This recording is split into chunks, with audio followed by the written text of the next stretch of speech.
আল্লাহ বলেন, ইয়া আইয়ুহাল্লাযীনা আমানুত্তাকুল্লাহ ওয়াল তানজুর নাফসুম মা কদ্দামাত লিগাদিন ওয়াত্তাকুল্লাহ ইন্নাল্লাহা খাবীরুম বিমা তা'মালুন।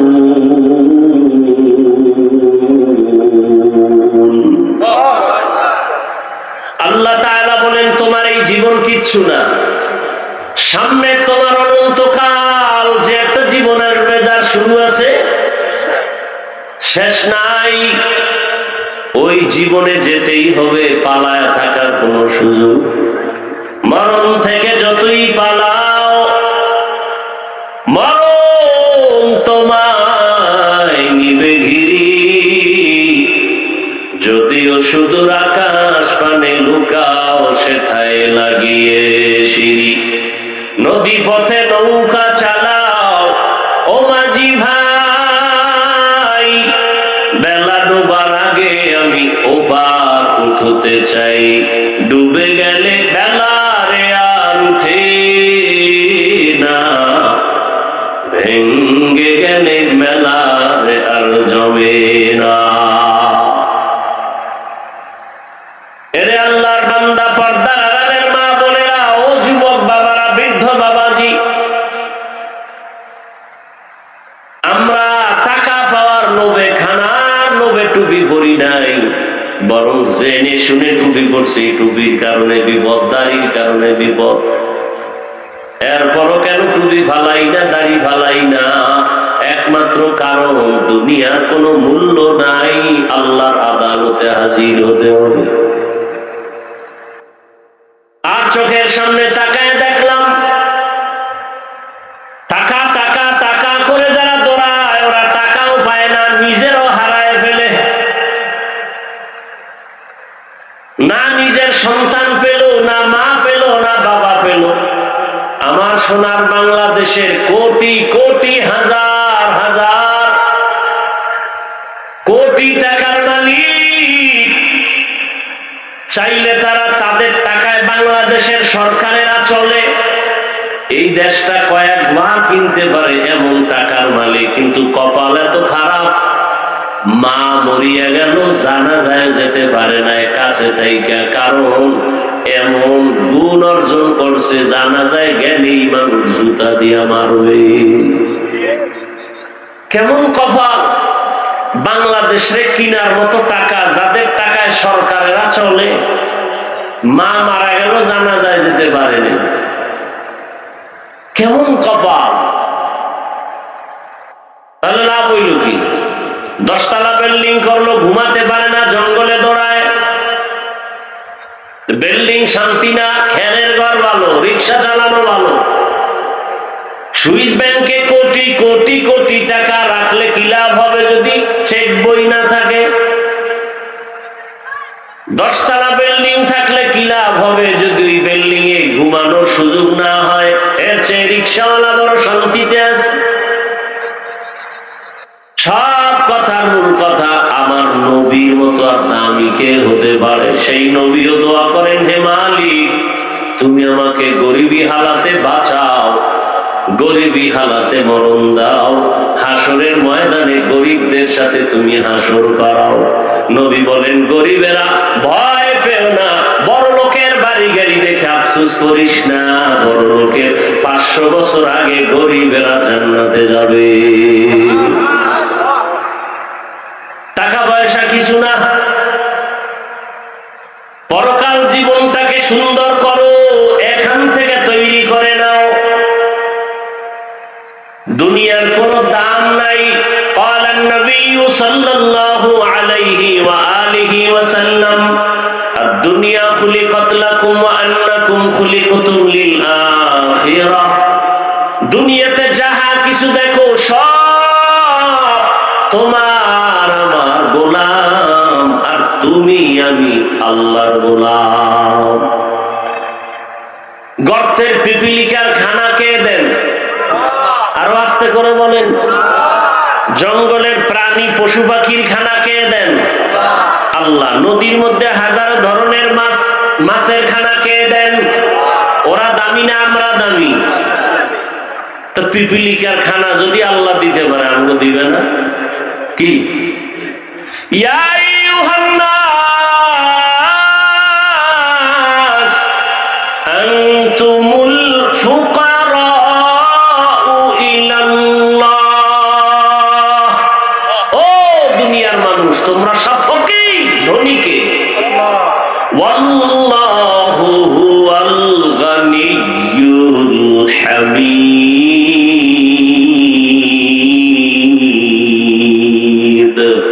गर तवक्कुल मीकुनी हर सुबह शाम, मेरा सानद रिश्ते तू अजला मकाम।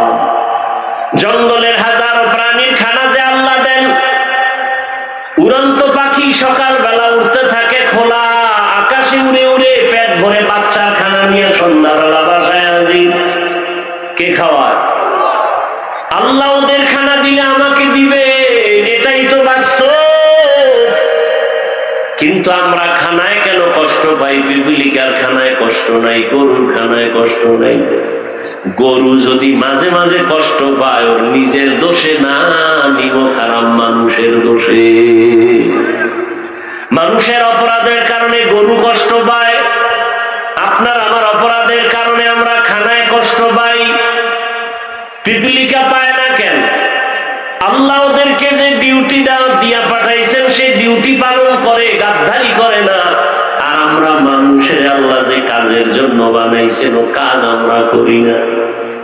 মানুষকে দেখাবার জন্য নামাজ পড়ি, যদি আল্লাহর জন্যই নামাজ আদায় করতাম তাহলে নামাজ পড়িয়া কেউ সুদের টাকায় ব্যবসা লাগাইতে পারত না। কত নামাজি নামাজ পড়ে সুদের টাকায় ব্যবসা করে, অথচ সুদের সাথে যারা জড়িত 24টা ঘন্টা তার আপন মায়ের সাথে জেনার গুনাহ। কত বড় কুলাঙ্গা! জীবনে যতটা মোনাজাত দিবে সুদের খাতায় নাম থাকা অবস্থা একটা মোনাজাত কবুল হবে না। নামি দেবী 5-7টা সুদখোরের নাম লেখা ধান খেতে রাখলে জীবনে পোকাও আইব না সুদখোরের ভয়ে। কেমন সান কফাইলে বেঈমান। ইয়া আইয়ুহাল্লাযীনা আমানুত্তাকুল্লাহ ওয়া যারু মা বাকিয়া মিনার রিবা ইন কুনতুম মুমিনিন ফাইন লাম তাফআলু ফাযানু বিহারবিন মিনাল্লাহি ওয়া রাসূলিহি। আল্লাহ ব্যবসাকে হালাল করেছেন, সুদ হারাম করেছেন। বড় কঠিন, বলারও মানুষ নাই, শোনারও মানুষ নাই, বিরোধিতা করার মানুষের অভাব নেই। কি আগামী জুমায় যদি এই বয়ানগুলো একটু কেউ মসজিদে শুরু করে, মাগরিবের সূর্য ডুবার পরে দেখবে গাইবি আওয়াজ। কি আওয়াজ?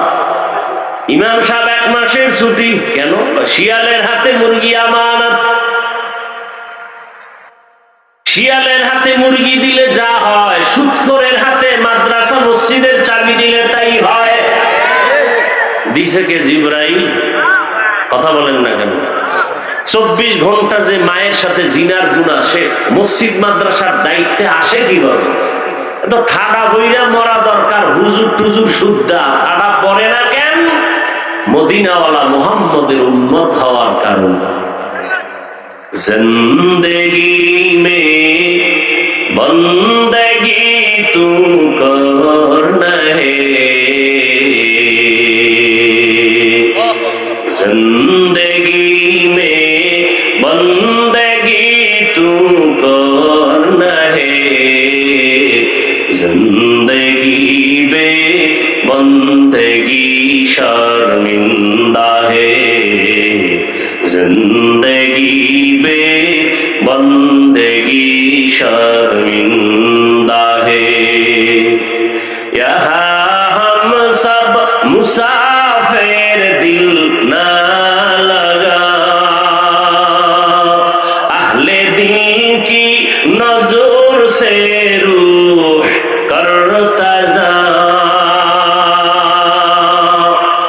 यहाँ हम सब मुसाफिर दिल ना लगा, अहले दिल की नजर से रूह करता जा, शाह दौलत सब फकीर गर नेक नेक, शाह दौलत सब फकीर गर नेक नेक, जिंदगी में बंदगी तू कर रहे, जिंदगी में बंदगी शर्मिंदा है, जिंदगी में बंदगी शर्मिंदा है, जिंदगी में बंदगी कुन बंदगी, बंदगी में जिंदगी शर्मिंदगी। भाइरा আমার, আল্লাহ তাআলা বলেন তোমার স্থায়ী জীবনের জন্য সম্বল সঞ্চয় করো, কারণ আজ তোমার কোনো অভাব যদি দেখা যায় তা পূরণের সুযোগ আছে। চোখ বন্ধ হয়ে গেলে, অভাব পড়লে একটা নেকের টানেও হাসরের ময়দানে উপকার কেউ করবে না।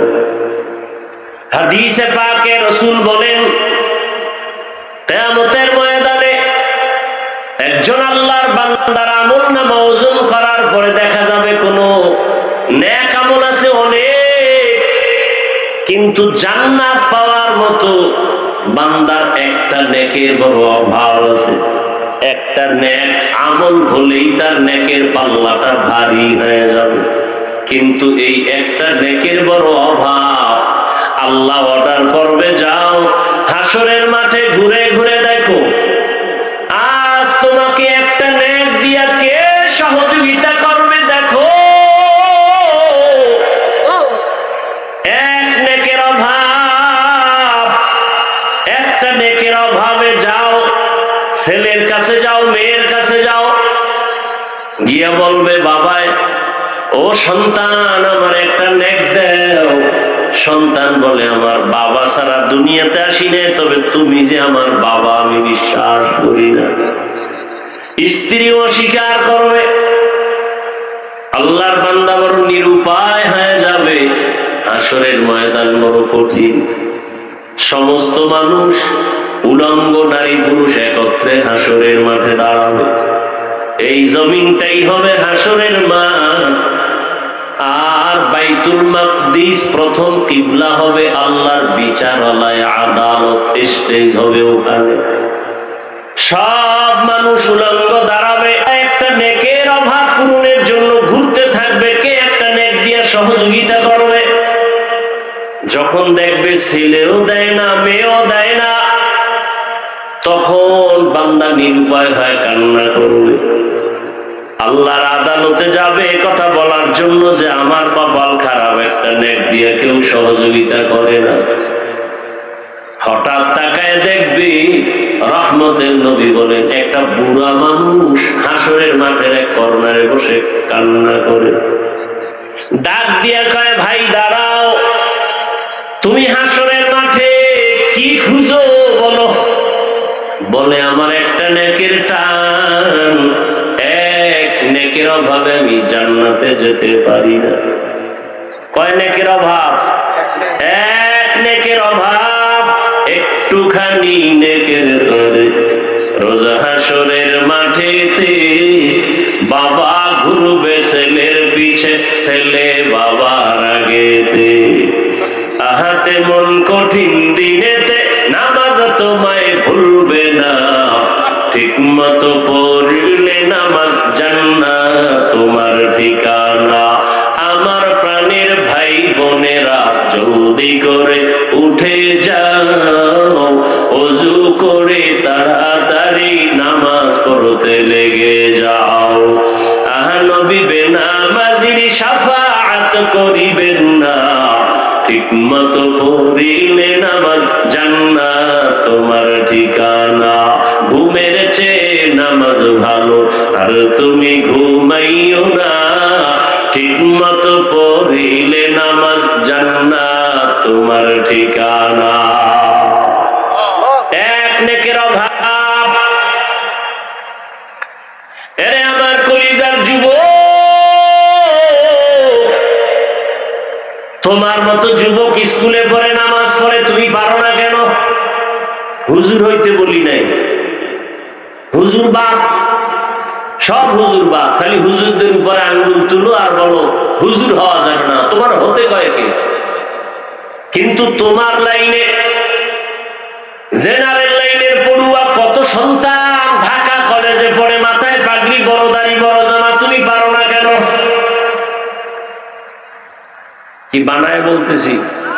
কত র্যাব, আর্মি, পুলিশ, বিডিআর এর চাকুরি করে, 5 ওয়াক্ত নামাজ পড়ে, দাড়িওয়ালা, 1 টাকাও হারাম খায় না, অভাব নাই, তুমি পারো না কেন? তোমার মতো যুবক রাস্তায় গাড়ি চালায়, নামাজ পড়ে, তুমি কেন পারো না? আসলেই তোমার কপালে কারো বর্তমান লাগছে, না হয় এত কপাল করতে পারে না। এরে আল্লাহর বান্দা, বুড়া ডাক দিয়া বলবে তুমি হাসরের মাঠে কি খুঁজো? বলে একটা নেক খুঁজি। নেক পাও নাই? না, মেয়েও দেয় না, ছেলেও দিবে দূরের কথা, স্বীকারই করে না যে আমার ছেলে। ইয়াউমা ইয়াফিরুল মারউ মিন আখিহি ওয়া উম্মিহি ওয়া আবিহি ওয়া সাহিবাতিহি ওয়া বানিহি। বড় কঠিন হালাত।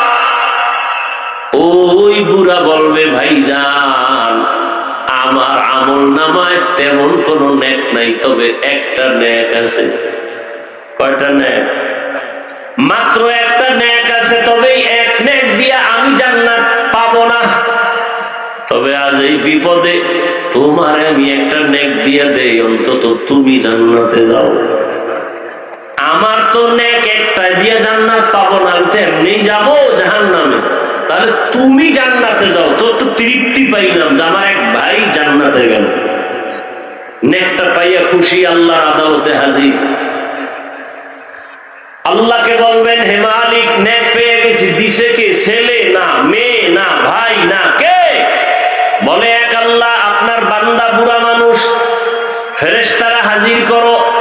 হাজির করার পরে বলবে, তুমি এই বান্দারে নেক দিছুনি? বলে হ্যাঁ। কয়টা? কয়েকটা আছে। কয়টা? একটাই আছে। দিছো কেন? আজকে এই নেকের বড় মূল্য। বলে আল্লাহ, আমার এক নেক দিয়া জান্নাত পাবো না, এই কারণে তাকে দিলাম যে আমার ভাই জান্নাতে যাক, আমি একটু অন্তর দিয়ে তৃপ্তি পাবো যে একটু উপকার করলাম। আল্লাহ কর, তুই যদি বান্দা এক ভাইয়ের উপকার মায়া দেখায় যদি একটা নেক দাও, আমি আল্লাহর মায়া কি কম? আমি আল্লাহ তো রহিম নামের দরজা খুলে রাখছি। আজ আমি আল্লাহর দয়া দিয়া তোমাকেও জান্নাত দিয়া দিলাম।